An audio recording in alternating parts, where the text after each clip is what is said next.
Had a triple-double against the Indiana Pacers, but probably knowing you, more importantly, the Raptors came away with a victory.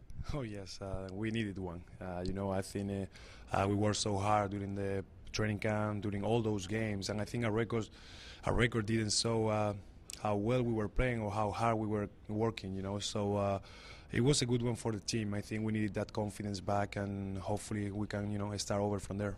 How do you go through a triple overtime game?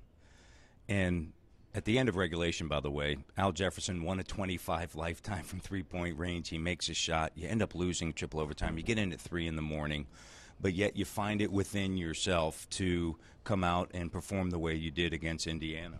Yeah, and even like that, I think at the beginning was a little bit, every excuse was out there for us to lose that game. I think whatever we say, everybody's going to be, oh yeah, cool. 3 overtimes, we lost, 3 in the morning. But I think we fought. We fought the whole game. And I think we ran out of gas in the fourth, to be honest. That's why we couldn't make a shot. We couldn't execute the way we've been executing the whole game. So it was kind of like tough. But the good thing about it, I think our defense was good enough to, to play them and to win that game. And it was, a big one for everybody.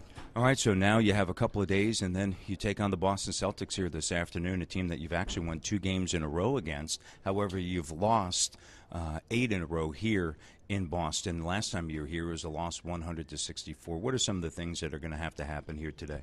Well, I think our start. We got to start, the right way. I think every time we lost here in Boston is because our first quarter they're bad, and after you got to play against a really good team, just back in the board, and 15, 20 points down, it's impossible to play against these guys. So our start is really important today, and hopefully we can do a good one, and we can compete against everybody.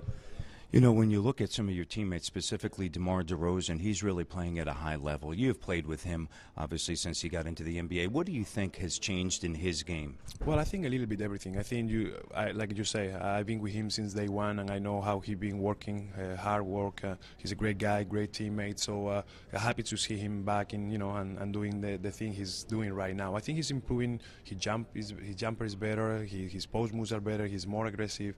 He kind of like learned how to play a little bit at the NBA speed. So it's a little bit everything. I think every day he's improving, and it's really nice to see that in a guy like DeMar. Well, it was nice to see you get the triple-double, of course, the first one since Ben Uzoh, the last day last year. But there was like a 10-year gap prior to that. You had Alvin Williams, Ben Uzoh, and now Jose Calderon. Well, it was a nice thing. I think, I always got problems with the rebounds, but it was a nice thing. It's happy because he came with a win, and it's always going to be there. All right, Jose, all the best. Thank you. Thanks, all man. right.